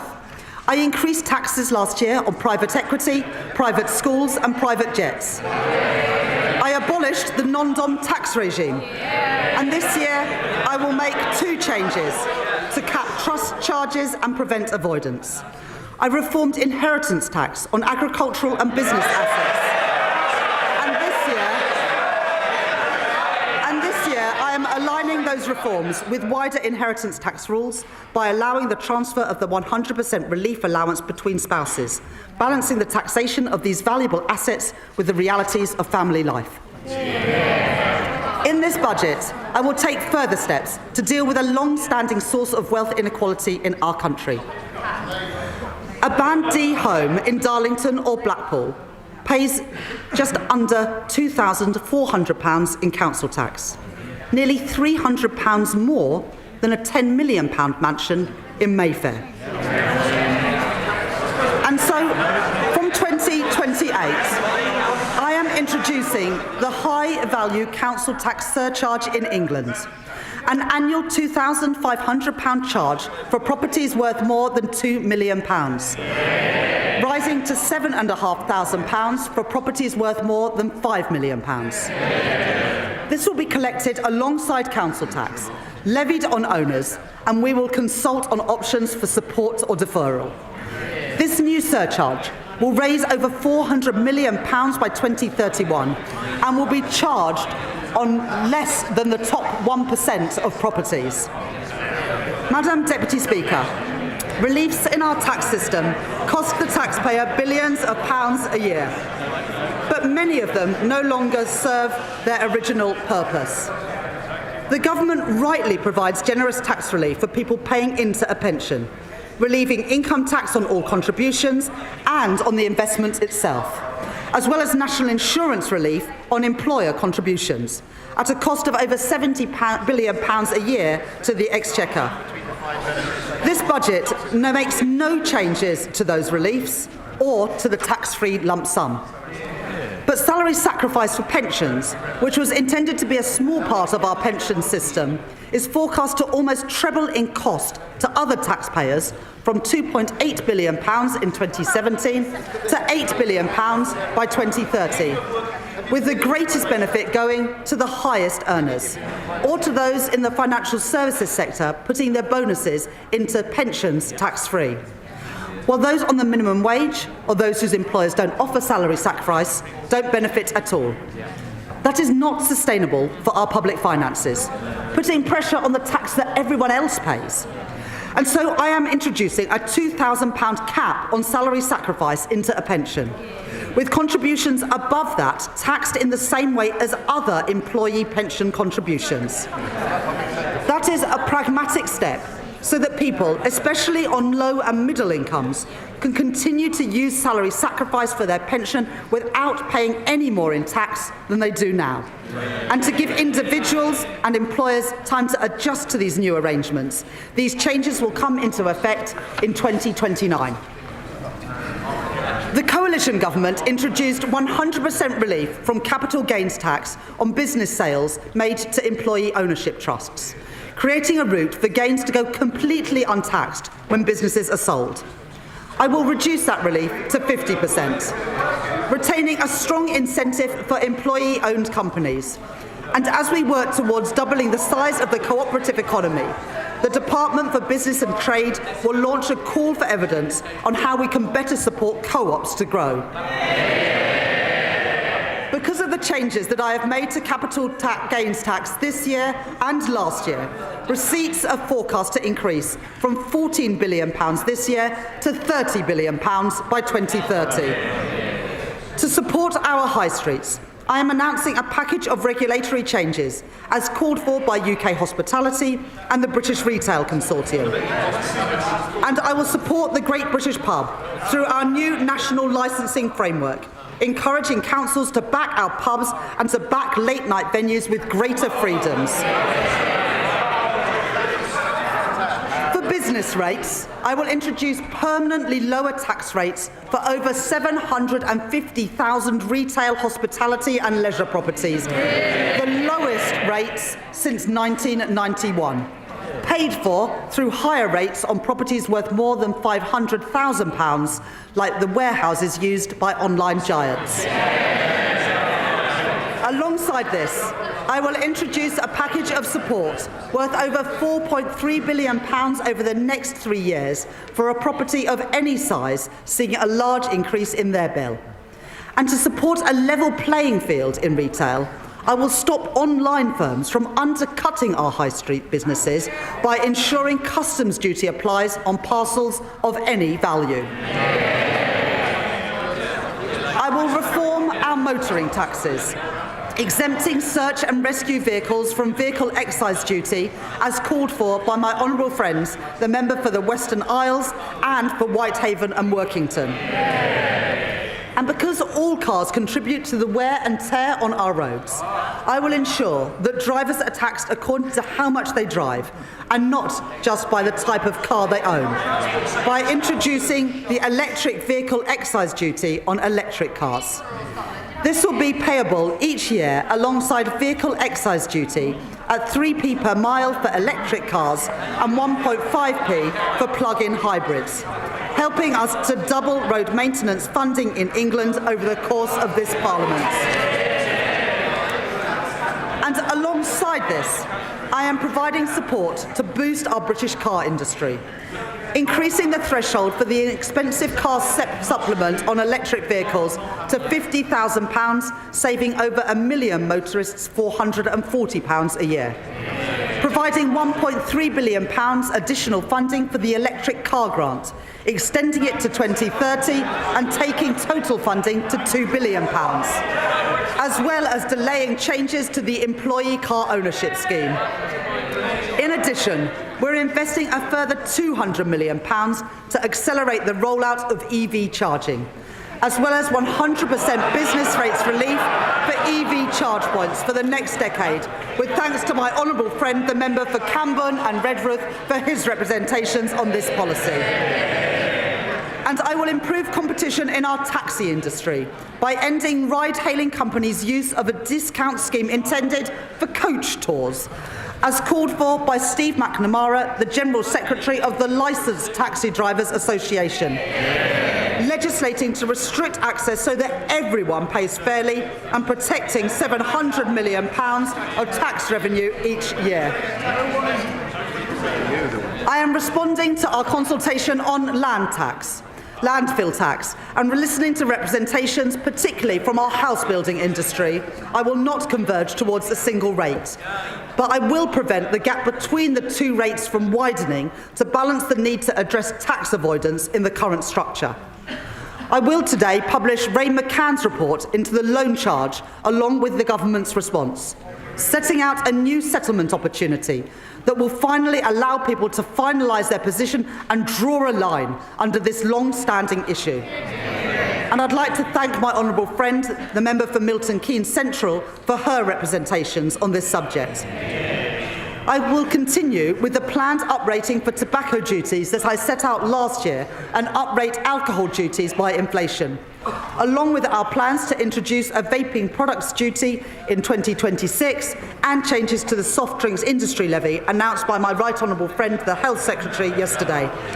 And I'd like to thank the Exchequer Secretary to the Treasury for his work on all the tax measures in this budget. I will also reform gambling taxes in response to the rise in online gambling. Remote gaming is associated with the highest levels of harm. And so I am increasing remote gaming duty from 21% to 40%. With duty on online betting increasing from 15% to 25%.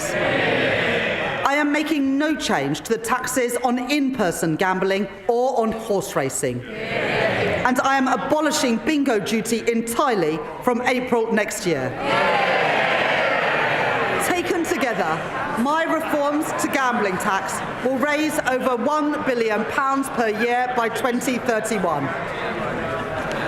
As a result of the tax reforms I have made today, I can confirm that I will not be increasing national insurance, the basic, higher or additional rates of income tax or VAT. And I have kept everyone's contribution as low as possible through reforms to make our tax system stronger, closing loopholes, ensuring that the wealthiest pay their share, and building a tax system that is fairer for the future as our economy changes. On the day I became Chancellor, I said that I would judge my time in office a success if I knew that ordinary children from working class backgrounds were living more fulfilling lives. Their horizons expanded, their potential realised. I joined the Labour Party, I came into politics because I believe that every child has equal worth and deserves an equal chance to achieve their promise. The biggest barrier to equal opportunity is child poverty. Because for every child that grows up in poverty, our society pays a triple cost. The first and the heaviest is to the child. Going to school hungry, waking up in a cold home, or in another B&B. While other children enjoy the advantages of parents with time to help with homework, the quiet space at home to work in, too many go without.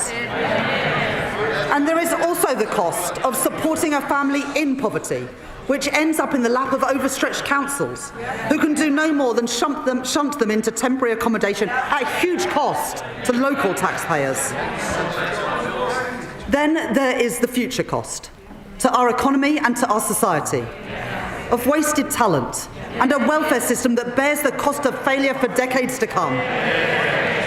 Young people with so much to contribute, but whose potential is suffocated early by limited life chances and missed opportunities, struggling to make their way in a society that did not look out for them. I don't intend to preside over a status quo that punishes children for the circumstances of their birth and demands that since last July, we've rolled out free breakfast clubs in schools. We're expanding free school meals to 500,000 more kids, lifting 100,000 children out of poverty as we do it. We've passed the Renters' Rights Act and we've extended the childcare offer. And I'm proud of all of that. But it's not enough. Because there is one policy that pushes kids into poverty more than any other. It was introduced by the party opposite.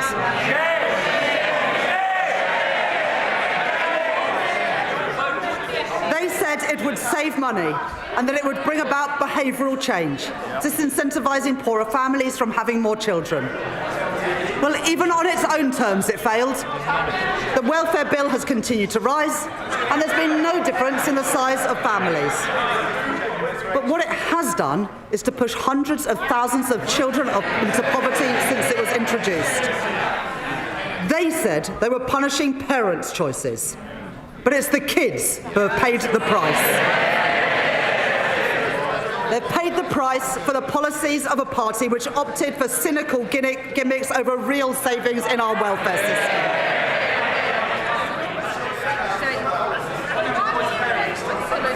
I understand that many families are finding times hard and that many kids have had to make difficult choices when it comes to having kids. And there are many reasons why people choose to have children and then find themselves in difficult times. The death of a partner, separation, ill health, a lost job. I don't believe that children should have to bear the brunt of that.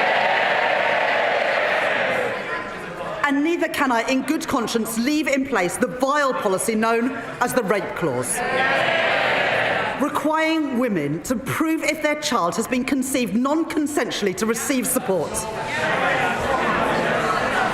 I'm proud to be Britain's first female Chancellor of the Exchequer. I take the responsibilities that come with that seriously. I will not tolerate the grotesque indignity of women of the rape clause any longer. It is dehumanising, it is cruel, and I will remove it from the statute book. And so because I am tackling fraud and error in our welfare system, because I am cracking down on tax avoidance, because I am reforming gambling taxation, I can announce today, fully costed and fully funded, the removal of the two-child limit in full from April.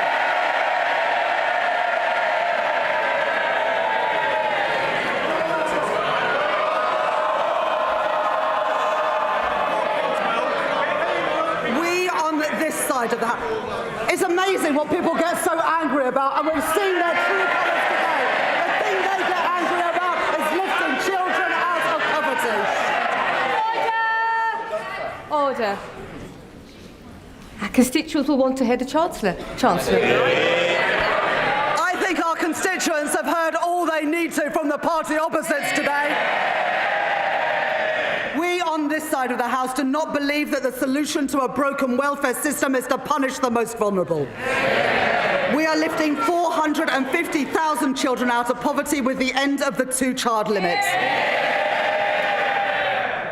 And, Madam Deputy Speaker, combined with other actions we are taking, this Labour government is achieving the biggest reduction in child poverty over a parliament since records began. That is the difference that this Labour government is making. Madam Deputy Speaker, I know how worried families are about the cost of everything. Worried that their money won't stretch to the end of the month. Worried that price... I think if you've got a house that's worth £5 million a year, you can probably afford it. But you get more exercise about reducing child poverty than you do about the richest paying more. Under this government, wages have risen by more since we were elected than in 10 years under the last government, with lower interest rates already saving families £1,200 a year off a typical new mortgage, compared to that to when Liz Truss was Prime Minister. But I know that people still face pressure on their budgets day to day and week to week. And where there is more to do, where we can provide relief, we are doing it. Extending the bus fare cap, cracking down on rip-off price hikes, freezing prescription charges, and freezing rail fares for the first time in 30 years.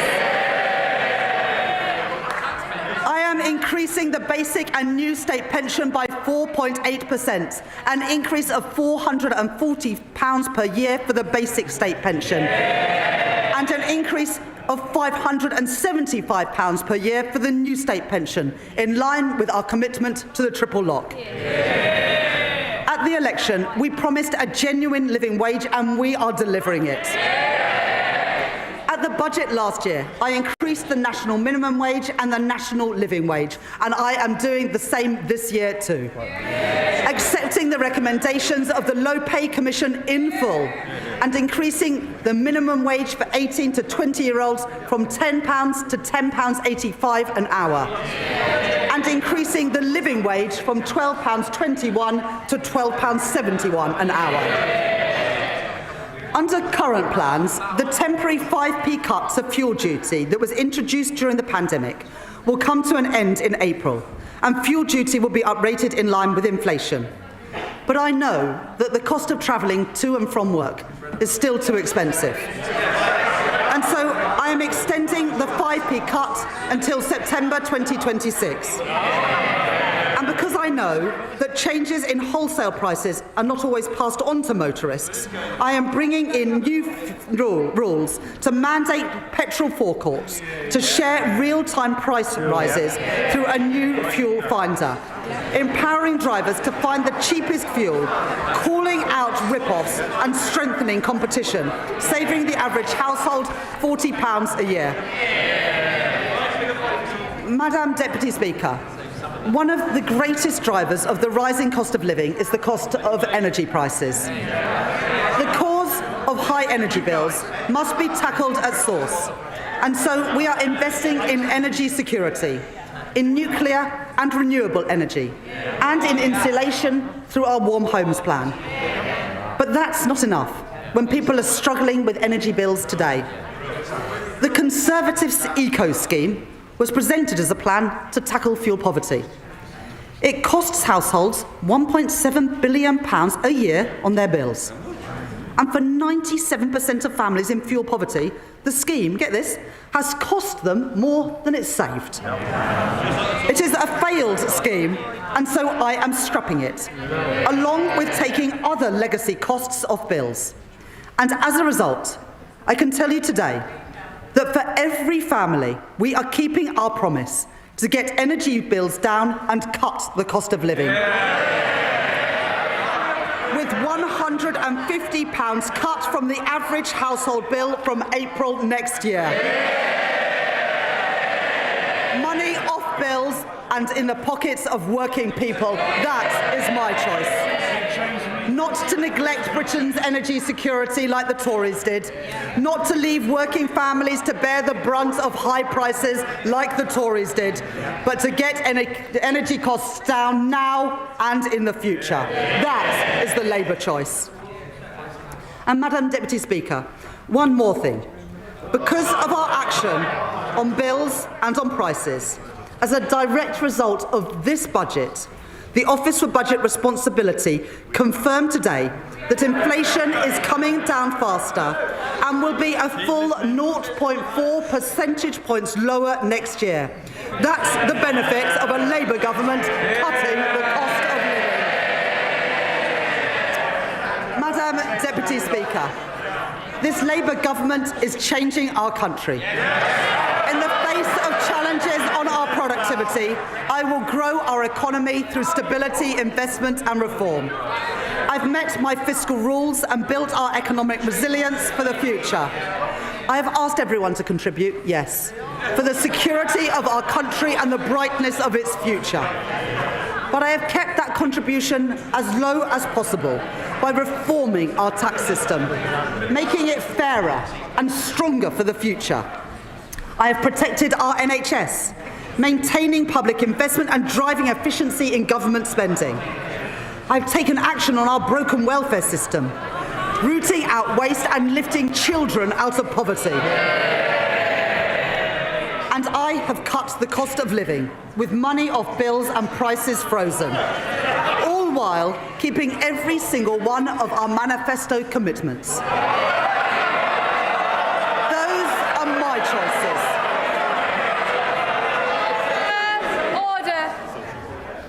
Mr. Rankin, Miss Morton, your voice carries right across the chamber. Right across the chamber. Try and take a breath every so often.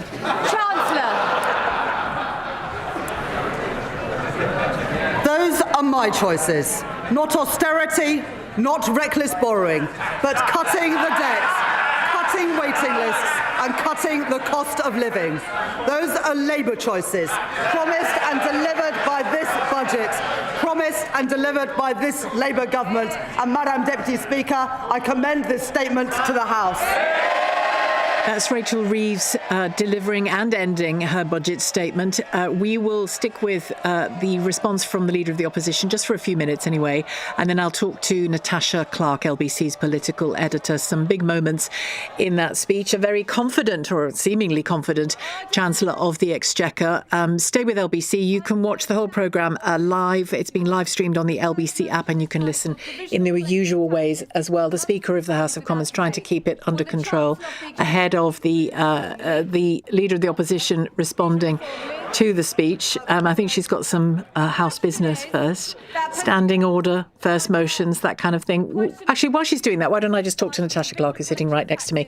That was a barnstorming performance by the Chancellor at an incredibly difficult time politically and economically for her, but some real standout moments there.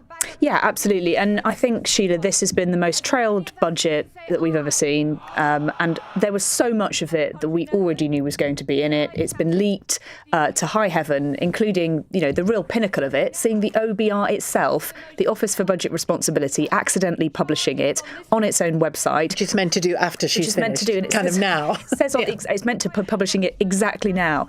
So 2 hours early for us to, be going through it in Prime Minister's questions.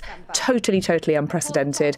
When I was speaking to James O'Brien earlier, I was mentioning, the last time that I can remember such a big budget leak on the day was the Evening Standard back in 2013, accidentally tweeting it all out on its front pages when George Osborne was Chancellor. That got them into a huge mess then. If you're the Treasury, you're totally furious because it does matter how these things are done and being done in the proper way. And one of the main reasons why I think so many people wanted the Tories out was this sense of chaos around the heart of government. And does this big leak on a big day like Budget Day just reinforce that message of chaos at the heart of government? That is a huge risk for the Chancellor today. We're joined as well, obviously we're going to chat a lot more, Natasha, but we're joined by Paul Johnson, former Director of the Institute for Fiscal Studies, the IFS. Paul, thanks for joining us this afternoon.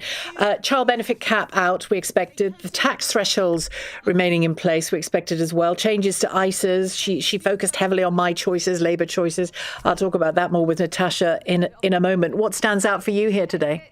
I think the really striking thing is that we got a lot of briefing that she was going to have to raise taxes because the forecasts were going to get worse. That's not really what happened. The forecast didn't really get much worse at all. What she's done is she's raised taxes for two reasons. One is to significantly increase spending, and particularly increase spending on welfare, as we've seen, and secondly, to increase the so-called headroom that she's got so that she can avoid all of this speculation next year. So in one sense, she was really very lucky because the OBR offset its reduced productivity assumptions, which was bad for the economy, with assumptions for higher inflation, which is good for the Chancellor, and higher growth in tax-rich things like earnings. So despite all of the briefing that we've had over the last several months, this was not a set of tax rises forced on the Chancellor by OBR changes. This was a set of changes that she's chosen to do in a world in which she's frankly got pretty lucky. It's interesting that you think a stroke of luck here involved as well. Thanks for now, Paul. We'll hear from Andrew Marr in a moment too, but we should listen for a couple of minutes to Kemi Badenoch, the Leader of the Opposition. Of £26 billion. They're all cheering. Household income is down. Spending policies in this budget increase borrowing in every year. That smorgasbord of misery we just heard from her can be summed up in one sentence. Labour are hiking taxes to pay for welfare. This is a budget for Benefit Street, Madam Deputy Speaker, paid for by working people. This budget increases benefits for 560,000 families by an average of £5,000. They are hiking taxes on workers, pensioners and savers to pay for handouts to keep their backbenchers quiet. These are the same, yes, they can chanter all they like.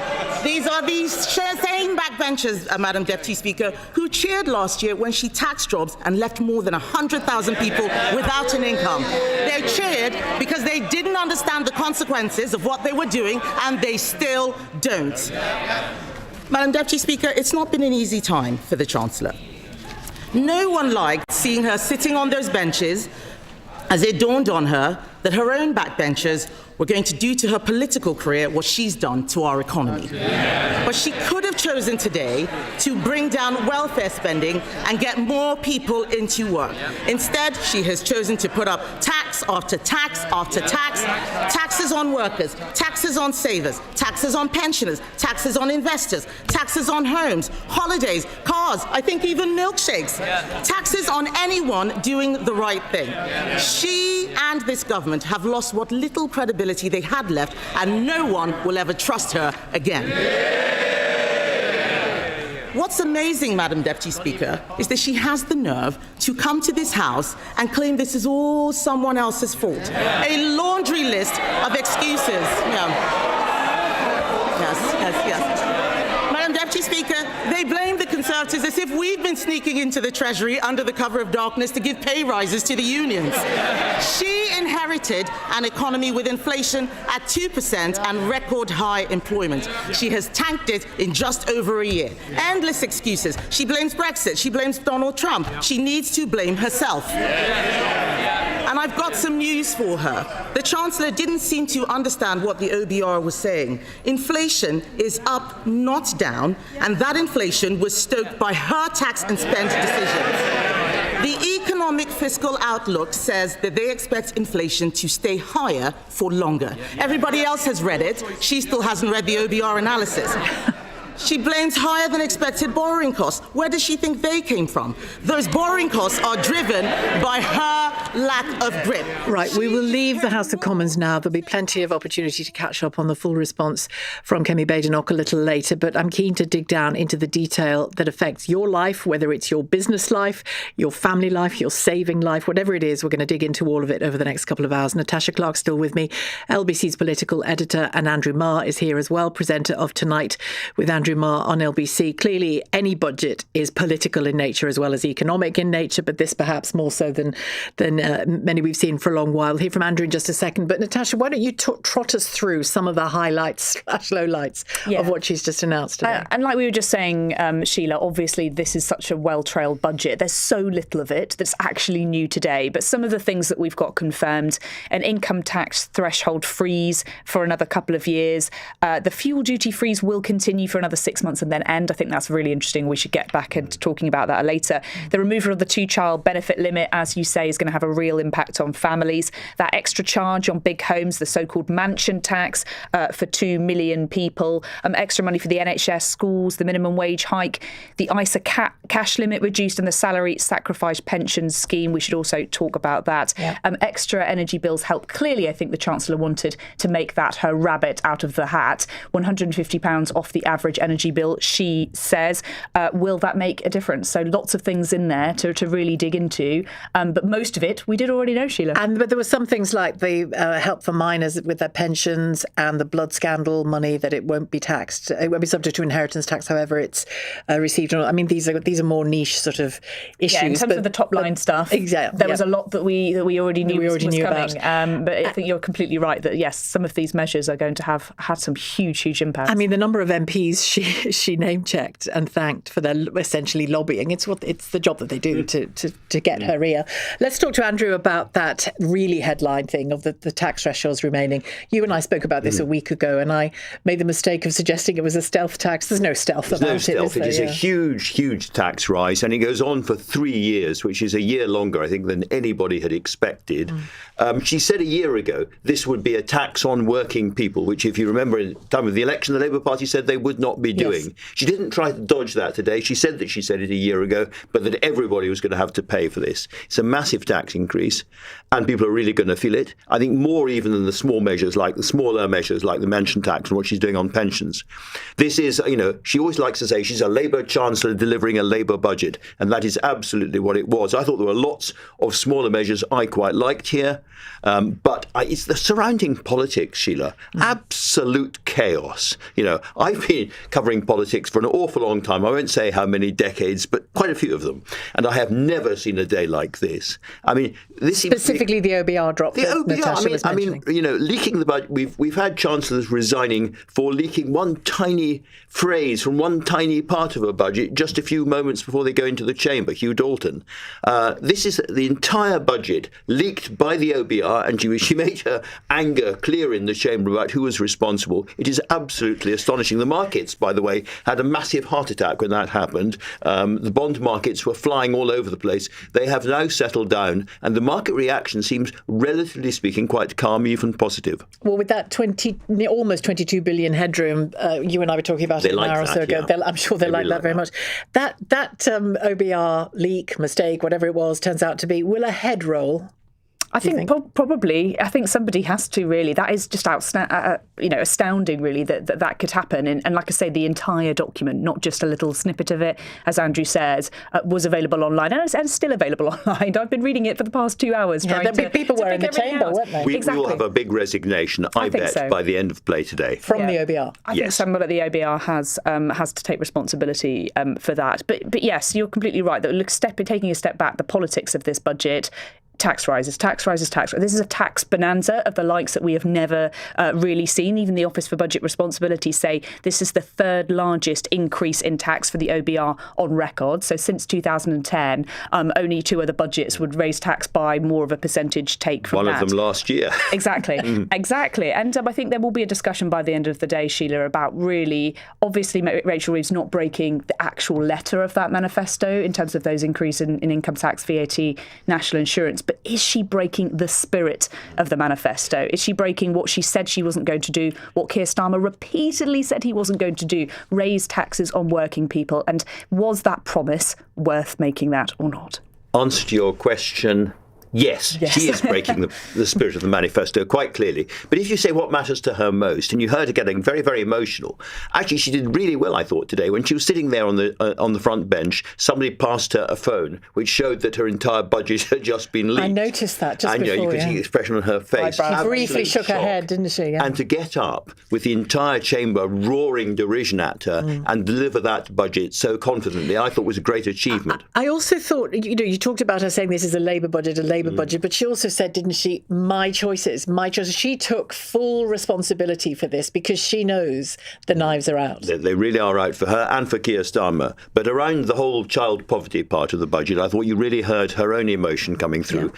Asking herself, no doubt after some very, very hard days in the mirror, what am I doing this for? Why am I in politics? And I thought you could tell from the chamber, she's in politics for issues around child poverty and the poorest of the poor. That's what she thinks being Chancellor is really about. It's really interesting because that I noticed that too. And Natasha, just speak to us for a minute on, and we will get into the detail of how this affects people's money. Obviously, that's a massive part of what we're going to talk about for the next 2 hours. But the politics of this is the emotion that we saw there when she talked about child poverty, when she talked about her school and the sort of the commitment she wanted to give to children living in poverty in particular.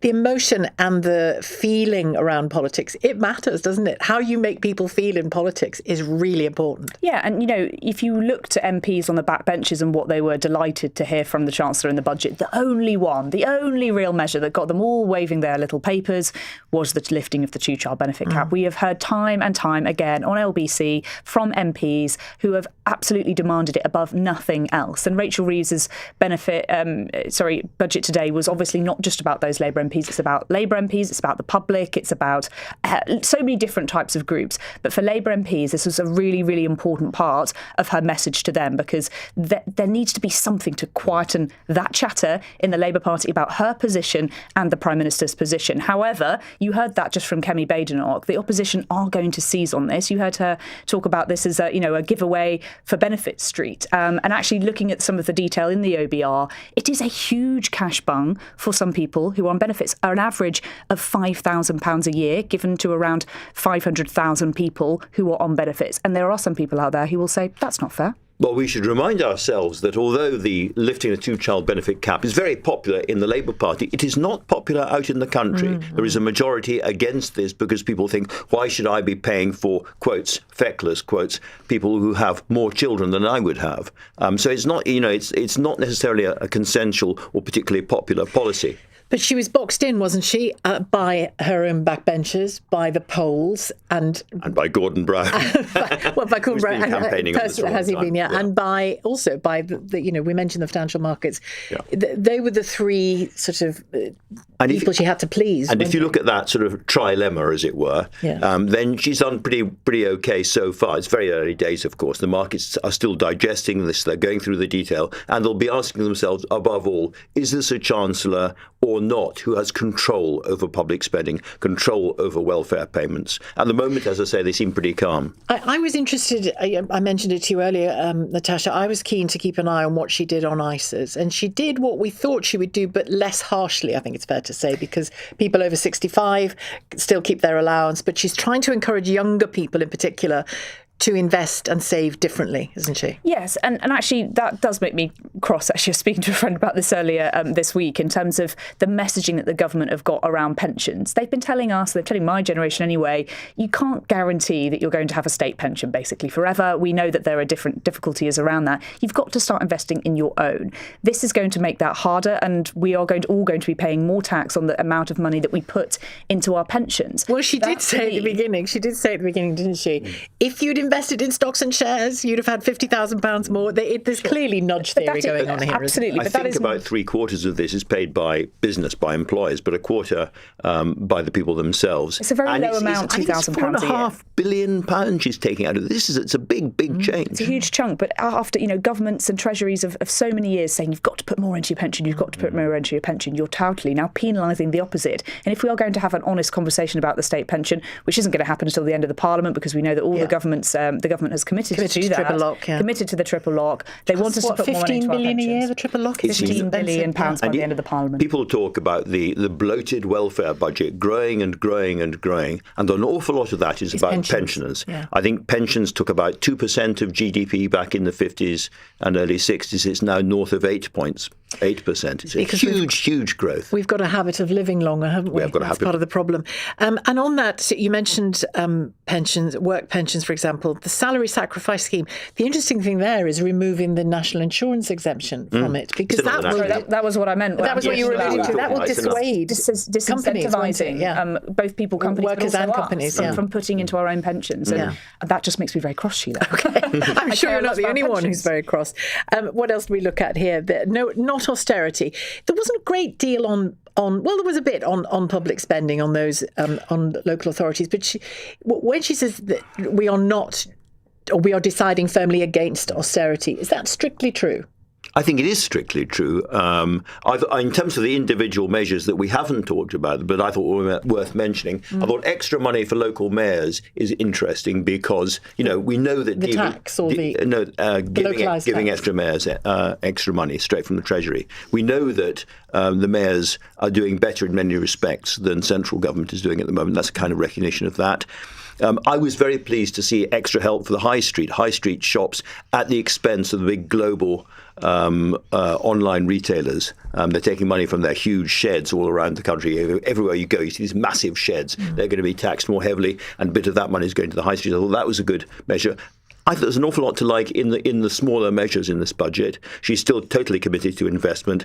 I'm personally very pleased that she's going to do more to get nuclear power up and running in this country, for instance. She talked about listening to the house building industry, but didn't put much meat on that bone, did she? It's such a key issue.